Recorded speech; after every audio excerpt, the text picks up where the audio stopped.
The Emerald City. The trees thinned, and soon Dorothy and her friends reached a bright open field. Far in the distance, something sparkled in the sunlight. "The Emerald City!" Dorothy gasped. They hurried forward, and as they got closer, they saw tall, gleaming green walls surrounding the city. The walls were smooth as glass, shining like giant emeralds. At the entrance stood a great green gate, guarded by a little man about the same size as the Munchkins. He was dressed in green robes and a pointed green hat. Even his skin had a greenish tint. At his side was a large green box. "What are you hoping to find in the Emerald City?" he asked when he saw Dorothy and her companions. "We have come to see the Wizard of Oz," Dorothy replied. The guardian frowned. "The wizard does not see visitors often. Why do you seek him? He rules the Emerald City wisely. But to those who are not honest or who approach him from curiosity, he is most terrible, and few have ever dared ask to see his face." "I want him to send me back to Kansas," said Dorothy. "I want a brain," said the Scarecrow. "I want a heart," said the Tin Woodman. "And I want courage," said the Cowardly Lion. The guardian looked at them for a long moment, took a big golden key from a peg on the wall, and finally said, "Very well, I will take you inside." He opened the green gate and led them through the towering walls.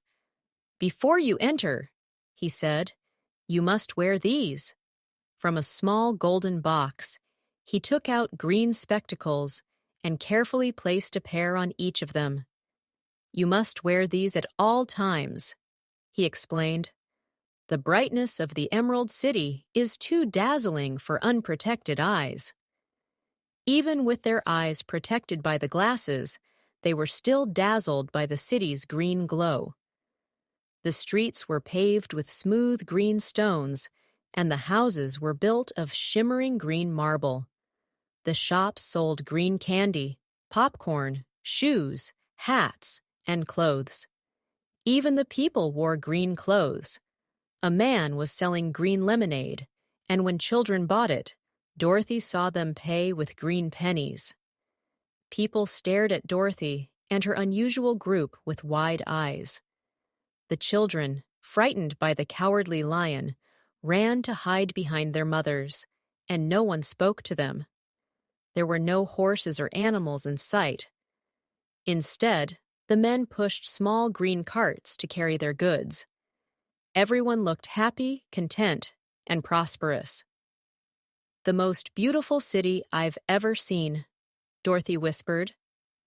The guardian led them through the winding green streets to a great palace, its towers glittering like emeralds in the sunlight.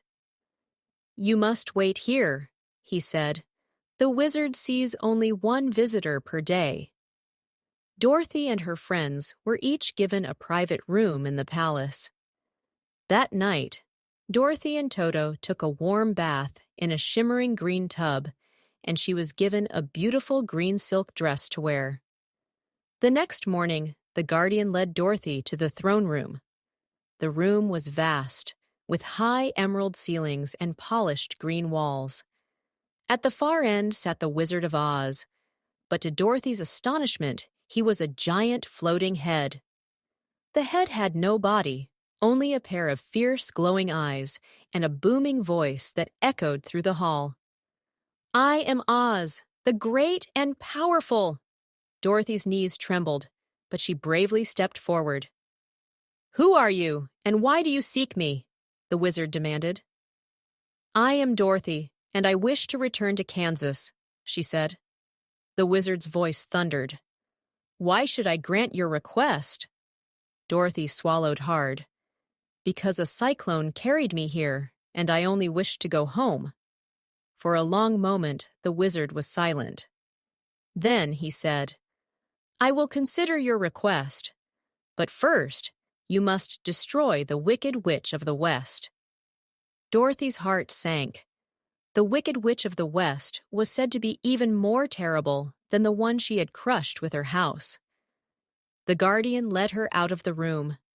The next day, the scarecrow was brought in. But instead of a floating head, he saw a beautiful lady with wings sitting on a throne. "I am Oz," she said. "What do you seek?" "I want a brain," the scarecrow said eagerly. "Then, destroy the wicked witch of the West, and I shall grant your wish." The scarecrow bowed and was led away. On the third day, the Tin Woodman entered. But instead of a lady, he saw a huge beast, shaped like a rhinoceros, with 5 eyes and a fierce growl. "I am Oz," the beast rumbled. "What do you seek?" "I wish for a heart," the Tin Woodman said. "Then destroy the wicked witch of the West, and I shall grant your wish." Finally, on the 4th day, the Cowardly Lion was led in. To his great fear, he saw a blazing ball of fire floating in midair. "What do you seek?" the fire asked. The Cowardly Lion's knees shook, but he managed to say, "I want courage." "Then destroy the wicked witch of the West." Frightened, the Cowardly Lion rushed from the room. He was glad when he saw his friends waiting for him outside. "The wizard looked different to each of us," said Dorothy with wonder. "But he told us all the same thing," said the Tin Woodman. "We must destroy the Witch of the West." Dorothy sighed. "Then we have no choice. If we want the wizard's help, we must find the Wicked Witch of the West." They decided to leave the next morning. The Tin Woodman sharpened his axe and oiled his joints, while the Scarecrow restuffed himself with fresh straw. Dorothy even touched up his eyes with paint so he could see better.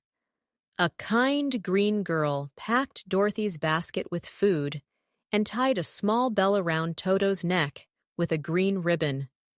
That night, they went to bed early and slept soundly until a green rooster crowed at dawn, followed by a hen clucking over a green egg. As they prepared to leave, Dorothy felt both worried and hopeful. She had no idea how they would defeat the witch, but she believed that somehow they would succeed. Then, perhaps, the great wizard would finally send her home to Kansas.